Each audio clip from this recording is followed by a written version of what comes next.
Hello, everybody. It's the Gaming Optimist, and today I'm talking about Tony Hawk's Underground, um, which I'm just gonna title as Underground because I've always talked about this, but like it's Tony Hawk's Pro Skater, Tony Hawk's Pro Skater 2.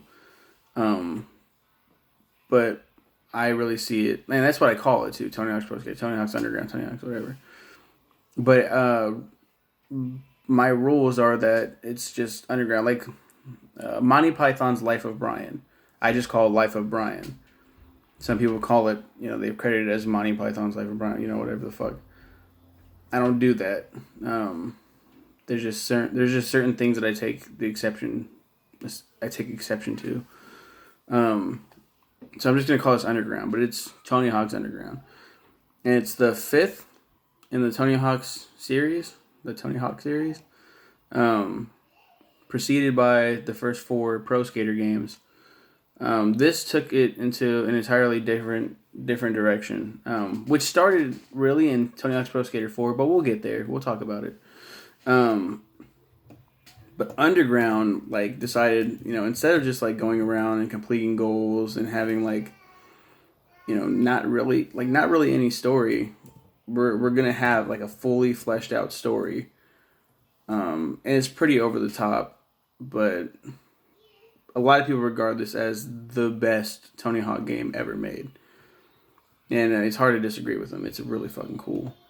The protagonist, the unnamed protagonist, your character, whatever you want to call them, and their friend Eric Sparrow live in suburban New Jersey and dream of becoming famous skateboarders. The protagonist manages to impress professional skateboarder Chad Muska, visiting town for a demo, who gives them a new skateboard and informs them that a good way to start a skating career is to gain a sponsorship from a local skate shop. This protagonist seeks out Stacy Peralta, who agrees until he sees something to set them apart from the other local skaters. So the protagonist travels to Manhattan, New York with Eric, who is on the run from drug dealers after setting their car on fire for stealing from the skate shop. Yeah, it's fucked up.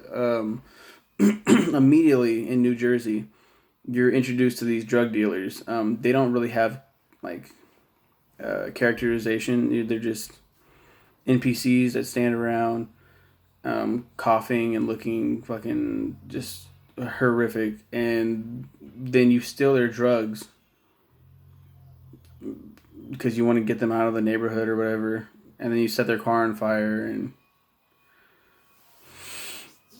they end up going. They enter the Tampa Am amateur division skate contest held annually at the skate park of Tampa, Florida. Oh, they're the parachute skating video that impresses Stacy, who loans them a van and suggests they enter the Tampa Am. So they go to Tampa, Florida. Upon arrival, Eric is arrested for insulting a police officer, and the protagonist does favors for the local police department to secure his bail. However, when they arrive for the contest, it is revealed that Eric had only completed his own application and not the protagonist, forcing a dejected protagonist to try and impress competitors in the pro contest in order to gain admission. After impressing Tony Hawk, the protagonist wins the Best Trick event at Tampa Am and is offered deals by major skateboard sponsors, much to Eric's dismay. The protagonist then heads to San Diego, California to meet Todd, the manager of the team, and complete several photo shoots for a magazine. Following a wild celebration party, it is revealed that Eric has been picked up by the same sponsor. They go to Hawaii to film a video. So there's a lot of just just story, okay, this happens in this town or whatever. Eric, this is where the story really explodes, and as you've seen in this Wikipedia article, from my narrating this article, is that Eric's kind of a fucking dick. He's a shitty friend. But he just comes off kind of weaselly, and he's the prototypical sidekick character. And you don't really think about he's like, oh my god, I'm sorry, I forgot to fill out your application. It comes off as that was kind of weird. How did you forget to fill out his application but fill out your own? You don't really think about it in the game. And then when he shows up, what's up, bro? And Eric, and he's been picked up by the same sponsor, and they become friends again. Kind of. Then you see, after he joins the competition and wins the competition, Eric's just pissed the fuck off. And you're like, oh shit. Well, you kind of still, at least I did, still trusted Eric up until Hawaii. You need to film this with the protagonist, to film a video, with the protagonist aiming for local spots that skaters have not filmed at before. Finding a tall hotel, the protagonist climbs to the roof and recruits Eric to film a trick video atop it. The police arrive to arrest him for trespassing via helicopter, but the protagonist used the opportunity to perform a McTwist over the helicopter and onto the awning of the adjacent Royal Hawaiian Hotel, allowing them and an awestruck Eric to evade the police. The team then travels to Vancouver, British Columbia, Canada. After doing errands for locals and finishing their part of the team video, the protagonist attends the video premiere at the Slam City Jam. However, Eric steals the idea and edits the protagonist part of the video, allowing only Eric to become a professional. After angrily confronting Eric, the protagonist enters Eric's pro contest and wins, becoming a pro as well.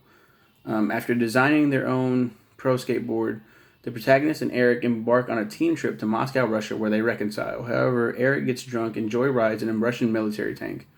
The protagonist hops in and attempts to stop the tank, but being unfamiliar with the controls, fails to stop it from crashing. Eric jumps out and runs away, leaving the protagonist trapped inside, to be arrested by the Russian military. Eric then lies and claims the protagonist stole the tank, stating that he in fact tried to stop them.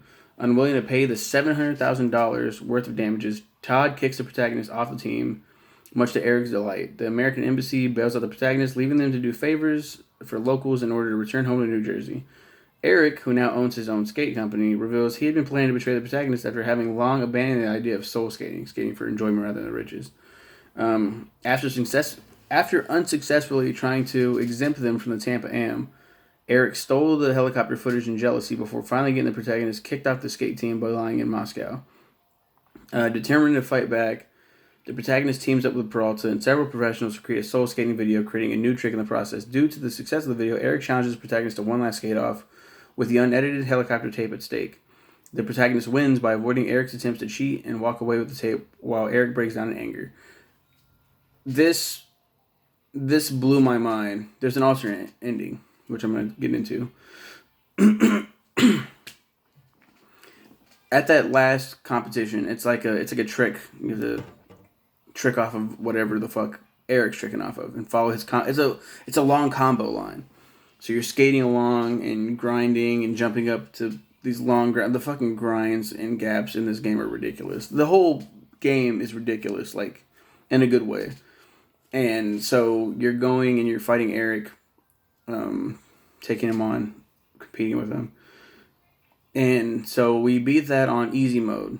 Now, this is before the time of trophies. There's no real reason to play normal mode except to like unlock other things, such as like characters and shit like that. And then comes the sick mode. There's like easy, normal, and sick or some shit. I think that's what it is. Sick mode is the hardest mode in the game. So when we got to that last mission with Eric, when I say we, my older brother, I watched him play this game and then I played it myself. We got to the end and there's an alternate ending. And like there's this face off right before the skate off. Eric raises the tape. It's like a little tiny cassette from the camera and he's like, come and take it. And then the mission ensues. If you beat it on easy, then normal mode first, then you play it on sick mode, he's like, try and take it. And the protagonist just like, knocks his ass out and just takes the tape. And we were shocked. We were like, is it that hard that they're like, fuck it, and just, here, take the tape. And it says right here, if the story has been completed more than once, an alternate ending occurs, but that's not the case. I beat it on, I think, like sick mode first, or normal mode first, then sick mode, and it didn't happen. So I played it. You have to play it easy, normal, then sick mode. Then that's what happens. Great fucking game. I really think it took it, and you can walk in this game. That's like the biggest crucial thing that I left out. That's what really set this apart from the Pro Skater series, is that you can get off of your board and walk around. You can jump up, climb up, do like parkour shit, fucking roll, like jumping, and I don't think you can jump and flip in this one, but you can still jump. It's still fucking crazy with that story and everything. The gameplay is largely unchanged from like the classic Tony Hawk's style. Like Tony Hawk 1, you can't revert. That's when you go up a ramp, you come back down, and you spin out and into a I don't even think you can manual in the very first one. You might be able to, but I'm not sure. And then they started adding these other elements, revert and all this other shit. And then and spine transfers and shit like that. Like I think spine transfers might have been I don't fucking remember. But anyway, it basically like the gameplay barely changes with each game. But in a very meaningful way. This one set itself apart by like, oh, you can finally get off the board and walk around now. Which isn't too now when you look back on it, it's not too insane. But it was fucking mind blowing when I first played this. Like, are you kidding me? You can get off the fucking board, dude. That's all my ramblings on Tony Hawk's Underground. Great game. But I say it's the best in the series. I'm not gonna disagree with it. I'm not gonna say like, it's nah, dude. You don't know what you're talking about. But it is really fucking good. It's really fucking good. That's my review on Tony Hawk's Underground. Tell me, guys, what you think. What's your favorite Tony Hawk's game? What are your thoughts on Tony Hawk's Underground? All right, okay, bye. I'm gonna leave. Okay.